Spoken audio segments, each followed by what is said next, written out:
on Abbreviated Bios, I'm going to go over one of the most influential politicians of the 1800s who is kind of considered the great villain of American history, John C. Calhoun.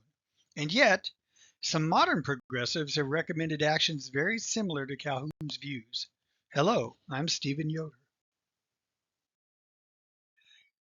John Caldwell Calhoun was born on March 18, 1782, to a politician named Patrick Calhoun and Martha Caldwell in the Abbeville district of South Carolina. He graduated from Yale in 1804, and then he studied law under Tapping Reeve in Litchfield, Connecticut, and was admitted to the bar back home in Abbeville in 1807. While studying in the North, he met his cousin, Floride Bono Calhoun. They married on January 8, 1811. They would have 11 children together, 7 of whom would live to adulthood. The modest fortune he gained from the marriage enabled him to become a planter politician. Calhoun was elected to Congress in 1810 as one of the war hawks that urged war with Great Britain, and sure enough, we had the War of 1812. He was named by President Monroe to be Secretary of War in 1817. During his 8 years in that position, Calhoun put through an ambitious program of fortifications and reorganized the United States Military Academy at West Point. Calhoun was considered a stern, humorless man of high intellect. He had very few friends, but his intelligence made him a leader. Harriet Martineau called him the cast iron man who looks as if he had never been born and could never be extinguished. Most of his colleagues thought he was completely focused on becoming president, but he would be too associated with the South to ever succeed. Calhoun first ran for president in 1824, but soon dropped out for lack of support. Instead, he was nominated for and elected the 7th vice president, serving under John Quincy Adams. In 1828, he was re-elected vice president, but this time under Andrew Jackson. It is during this time that Calhoun is transformed from a nationalist leader to the sectional leader of the South. In 1829, Floride instigated the Petticoat Affair. Secretary of War John Eaton had married Peggy, a woman with a questionable past. She organized the wives of the cabinet members to shun Peggy. President Jackson sided with Peggy and tried to order John and the cabinet members to tell their wives to be nice to her. John refused, as did the others. It split the administration and resulted in members resigning. John C. Calhoun, however, was elected on his own, so he didn't go away. In 1828, an extremely high protective tariff, a tax on imports to protect American manufacturers, was passed. Calhoun considered it a tax on one part of the country, the South, to benefit the North. The tariff issue turned Calhoun from a nationalist to a sectionalist. It caused a split between President Jackson and Calhoun that was never repaired. Calhoun anonymously wrote the South Carolina Exposition and Protest, which argued that if a state's rights were violated by a federal law, the state had a right to declare the law null and void within its boundaries. The conflict got so heated that Calhoun resigned from the vice presidency and was immediately elected senator by the South Carolina legislature. South Carolina nullified the tariff, and Jackson threatened to lead the army down there to put away resistance. It took a compromise tariff to prevent a civil war in 1832.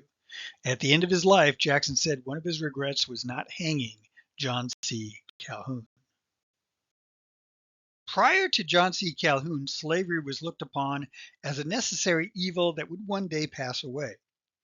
Calhoun rejected that. He also rejected the natural rights listed in the Declaration of Independence.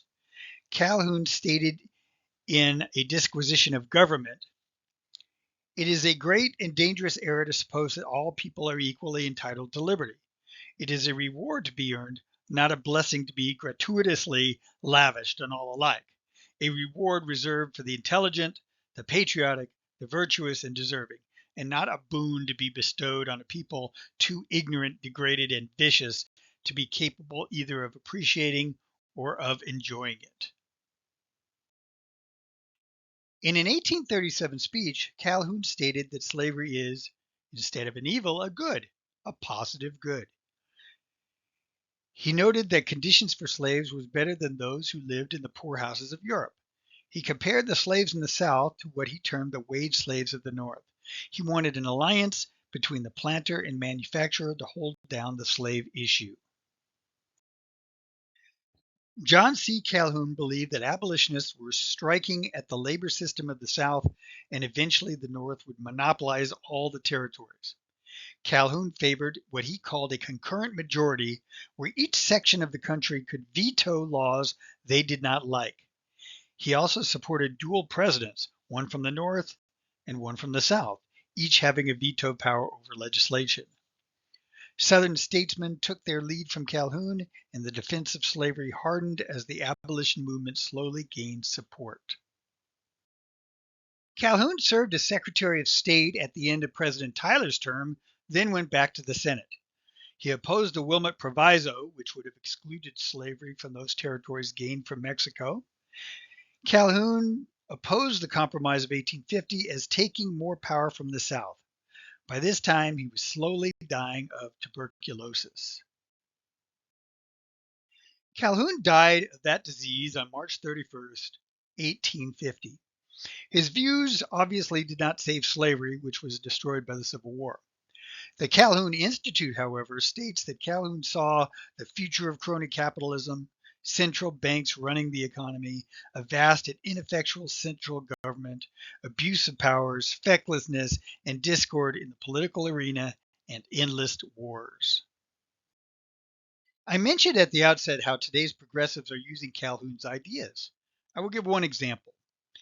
Ibram X. Kendi has proposed an anti-racist amendment which would empower a Department of Anti-Racism of formally trained experts who can overrule all local, state, and federal policies to ensure they don't yield racial inequality. They could discipline policymakers and public officials who don't go along with the experts. This seems to me to be a concurrent majorities on steroids. It was a bad idea then and a bad idea now. Thank you for listening to Abbreviated Bios. If you think this type of program is valuable, please subscribe and share it. See you next time.